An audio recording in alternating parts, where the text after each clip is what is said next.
گرامی داشتی نام نیکی بابا جان غفورов مکتب بزرگی تربیت خودآگاهی و خودشناسی تاریخی و افتخاری ملی میباشد.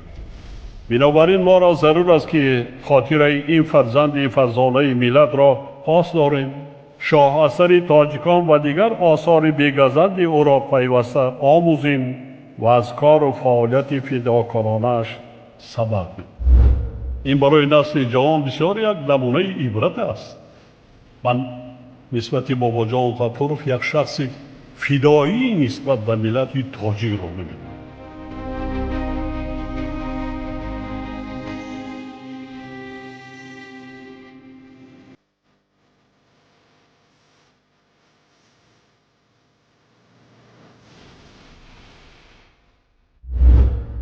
درود شنونده های گرامی، با توجه شما گفتار ادبی از سلسله خوانش بدیعی از روی کتاب تاجیکان اکادمیک باباجان غفورов، نشر مختصری علمی عاموی، راوی هنرپیشه خلقی تاجیکستان قربان صابر.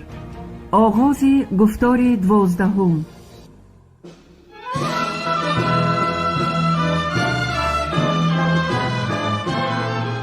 باباجان غفورov، تاجیکان. تاریخ قدیمترین، قدیم، عصر میانه و دوره نو. شرح و توضیح مختصری علمی و عاموی. زردشتیه.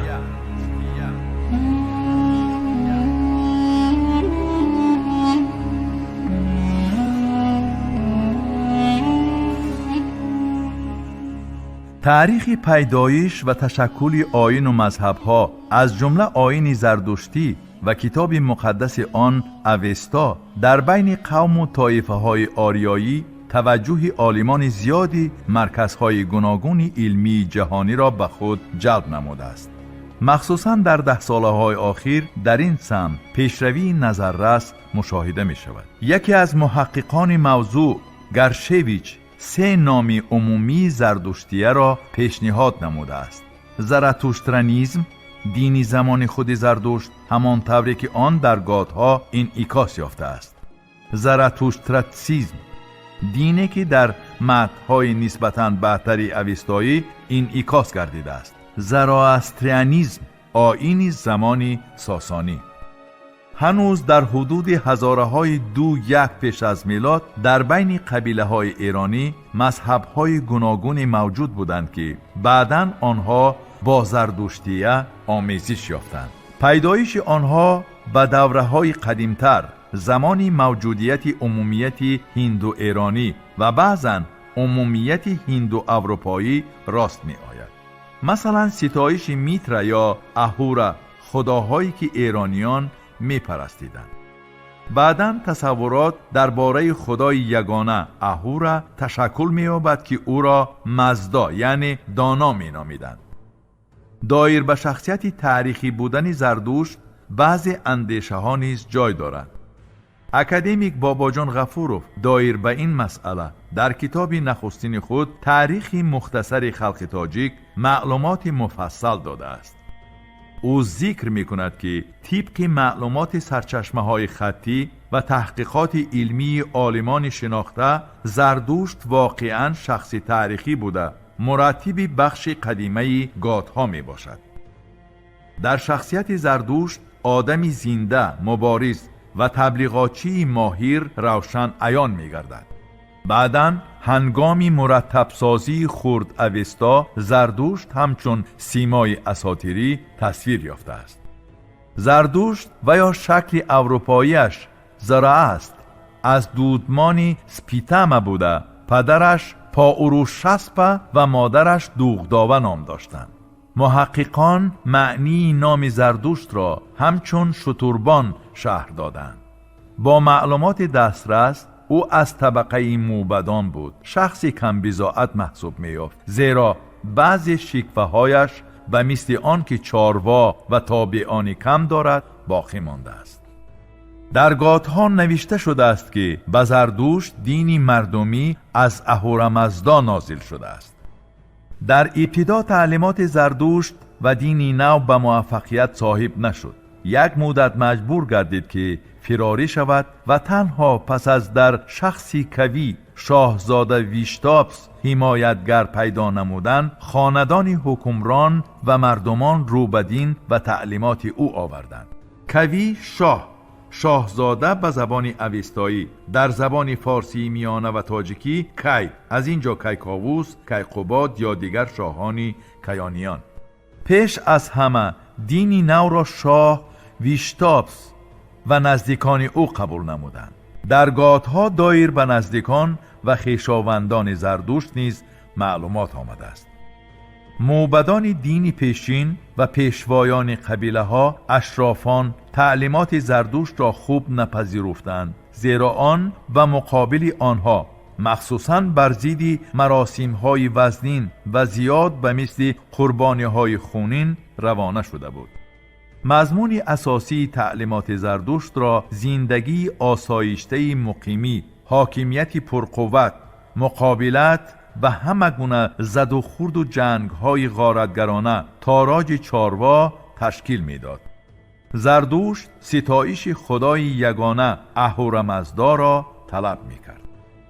در روند رشد خود وابسته به مرحله های گوناگون تاریخی، زردشتیه همچون دینی یگانه چندین خصوصیت خاص خود را پیدا نمود. اساسی ترین خصوصیت زردشتیه اینهایند: یکم، در شکل‌های اولین زردشتیه تمایلی مانوتئیستی، یک خدایی که در عبادت با خدای یگانه اهورامزدا هرمزد افاده یافته بود بیشتر به نظر می رسد. دوم، دوالیسم، دوگانگی، یا که آن را بیشتر به اخلاق و آداب نسبت می دهند و آن از به هم زید گذاشتن دو مبدأ دائمی مجرد، نیکی و بدی، راست و دروغ ترکیب یافته است. سرور قوه های نیکی، راستی، عدالت، روشنایی، خدای بزرگ اهورامزدا و سرور قوه های بدی، دروغ، تاریکی، ازیدی بد و دشمن اهرمن با اوستایی انگرا مینو بعداً اهریمن می باشند. اساس پیشرفت جهان را مبارزه همین دو قوه تشکیل می دهند. زردشتیه را بعضاً مزدئیسم و پیروان آن را مزدایسنایان یعنی ستاینده مزدا نیز می نامند. در بین قوم‌های آریایی دایر به دو نوع خدا تصورات موجود بود: دیو به هندی دیو، به ایرانی دیو، خداهای قدیمی انتروپومورفی طبیعی. اسورا به ایرانی اهورا، معنایش سرور، خداوند، خدایانی که سروری عالی و سروری مخصوص را دایر به مسائل اخلاقی به عهده داشتند. در هندی قدیم طبق ریگویدا اسورها دشمنی مردم حساب می یافتند و بعداً این واژه تنها برای افاده قوه های بدی، اما دیو به معنای خدا استفاده می شدند. در آیین مزدیسنا برعکس قبول شده بود و دیو به معنای خدایان بدکردار استفاده می شد. در اوستا همچون دیو ایندرا، یکی از خداهای معلوم و مشهوری ویدایی، و نهتنا به هندی نساتیا نامبر شدند. مفهوم اهورا باشد در اوستا به معنی خدا استفاده شده است. از بس که آیین زردشتیه جنبه های زیادی اخلاقی را صاحب بود، یکی از خدایان اهورا با صفت مزدا نام خدای یگانه اهورامزدا را یعنی خداوندی دانا و با خرد را گرفت. اهورامزدا با یکی از مفهوم‌های اساسی دینی زردشتیه ارتا، در اوستا اشا، راستی، شهریار خوب، عدالت مربوط می باشد. در گاتهای زردشتی اهورامزدا نه تنها خدای یگانه است، بلکه دیگر خدایان را رد می کند و خود به جای آنها عمل می کند. زردشت استفاده هر گونه نوشاکی را از جمله خعامه به هندی سامه و قربانی های خونی را منع نموده، ستایش آتش را بیشتر ترغیب می نماید. آتش همچون رمزی عدالت الهی ارتا شناخته می شد. برای همین ستایش آتش و آتشکده ها به یکی از خصوصیت های اساسی زردشتیه مبدل گردید.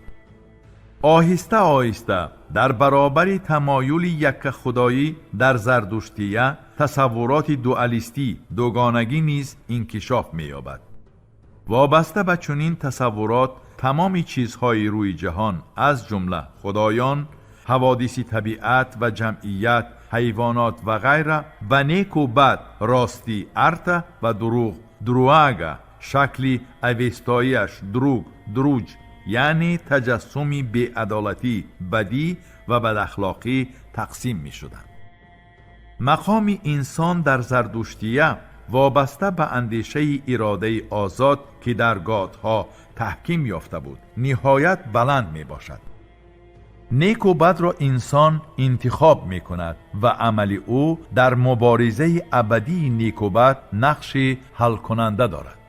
راه راستی و نیک را دینی پاکی به زمین آورده پیغمبر زردشت نشان می دهد و مقصد پیغمبر و پیروانش پیروزی قوه های نیکی بر بدی می باشد. ولی بهتر در زردشتیه قبول گردید که پیروزی قطعی قوه های نیکی بر بدی بعد از 3000 سال پس از رسیدن سعاشعنت این نام در گاتها نیز هست که از نطفه زردشت است و در قعر کل نگاه داشته می شود به وقوع می آید. وظیفه اساسی در دین زردشتیه برای انسان زندگی عادلانه از طرف دین حق مقرر شده و پندار نیک، گفتار نیک و کردار نیک بود. یکی از راه‌های مبارزه با قوه‌های بدی زیاد کردن بایگری های مادی، مشغول شدن به چارواداری و کشت و کار دانسته می شد. در بین خداهای ستایش شونده زردشتیه میترا خدای آفتاب و روشنی، حامی رمز کنندگان، بخشنده پیروزی و اردویسور اناهیتا آلیهه سیرحاصلی و آبهای روان نیز بودند. در سمت آداب و رسوم زردشتی طرزی گورانیدن مرده ها طرفهای خاص خود را داشت. بعضی از این رسوم تا امروز در بین هندوها باقی مانده است. مرده در دخمه گذاشته می شد و گوشتش تومه پرندگان می گردید. سپس استخوان‌های تازه شده در ظرف مخصوص اسواری-ها، استادان‌ها جمع کرده می شد. این رسوم هنوز پیش از زردشتیه پیدا شده بود ولی آن را زردشتیان پرره قبول نمودند. در زردشتیه بین زندگی و مرگ ضدیت شدید وجود داشت. زندگی نعمتی بخشنده مبدع نیکی و مرگ باشد بدی آفریده اهریمن حساب می یافت. برای همین تن، جسد پس از مرگ ناپاک و افاده قوه بدی بود. در زردشتیه آتش، زمین، آب مقدس بودند و ناپاک کردن آنها قطعیاً منع بود. از این رو به خاک سپاریدن مرده رسم نگردید. دهقانی و چارواداری در زردشتیه شغل‌های مقدس بودند. از جمله در فصل 3 ویدوداد آمده است که مکان خیر و احسان و شادی و خرمی این همان جاست که بندگان برای خود مسکن و آتشکده ساخته صاحبی زن و فرزند و دارای رمه باشند. آنگاه به این مکان خیر و برکت رو آورده حیوانات و سگ، زن و کودک، آتش و همه گونه ناز و نعمت آسوده و امین خواهد بود. این همان جاست که بندگان بسیارتر غله، علف، نباتات و میوه های خوردنی می کارند. زمین خشک شده را شاداب و زمین خیلی نم را خشک می کنند. به مقدار خیلی زیاد حیوانات کلان و خرد را پرورش می نمایند و این حیوانات پاروهای نهایت بسیاری می دهند. در جای دیگر آمده است آن کسی که با دست چپ و راست و چپ زمین را می راند و می کارد به زمین فایده بسیار می آرد. این به شوهری دوستدار مانند است که برای زنی محبوبه در بستری نرم و مزین به راحت خوابیده‌اش فرزند و یا نعمتی دیگر می بخشد. زمین به آن کس خطاب می کند: ای آدمی که مرا با دستی چپ و راست و راست و چپ میرانی و کیشت می کنی، در حقیقت من ماندن نشده تولید می کنم. همیشه حاصلی فراوان و همه گونه خوراکواری مهیا می سازم. کسی که غله می کارد گویا تخمی نیکی می پاشد. یا زردوشت به اهورامزدا می گوید: تو همانی هستی که برای ما این نعمتی بزرگ چاروا را آفریده ای. در قدیمترین بخش اوستا دعوت به کشاورزی و دهقانی و این انعکاس جهانبینی و افسانه های خلقی مشاهده می شود. اما اوستا همچون کتابی مکمل، برعکس کتابی زمانی بعدتر، زمانی که الکه تعلیمات زردشتی مقدس و قانونی و به دین دولتی مبدل گردیده، ستایش حاکمیت پادشاه، حکمرانی اشراف و روحانیان را به دیگر قشرهای جامعه روا می دانست به نظر می رسد. در آموزش تاریخ خلق تاجیک، مواد مردم شناسی اتنوگرافی نیز دارای اهمیت خاصه می باشد. تحقیقات مردم شناسی نشان می دهد که در معیشت و طرز زندگی تاجیکان مناطق کوهستانی تا انقلابی آثار زیادی جماعه ابتدایی محفوظ مانده است. مثلا خانه های کلان عمومی در دهات درواز و قراتگین، پرستش آتش علاوخانه، یعنی جایی که مردان دهات گرد آتش جمع می آمدند و صحبت و ضیافت می آراستند، نشانه این دوره تاریخی می باشد. نشانه های جماعت ابتدایی در هنر سفالپزی، بیناکاری نیز مشاهده می شود. یکی از مشهورترین گفتارهای عهد باستان دایر به قهرمانی روایت ها در وصف رستم می باشد. این روایت ها در شکل دیوار نگاره ها، مخصوصا در پنجکنت قدیم و دیگر یادگاری ها در بین مردم کوهستان به شکل رستم مدد کن، تیر و کمان رستم تا امروز باقی مانده است.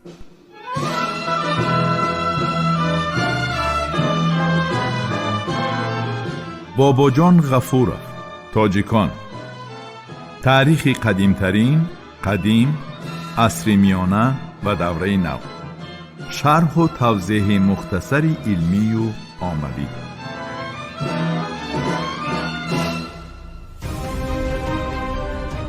شنونده های گرامی، شما گفتار ادبی را از سلسله خوانش بدیعی از روی کتاب تاجیکان اکادمیک باباجان غفورov، نشر مختصر علمی عاموی را در قرائت هنرپیشه خلقی تاجیکستان قربان صابر شنیدید.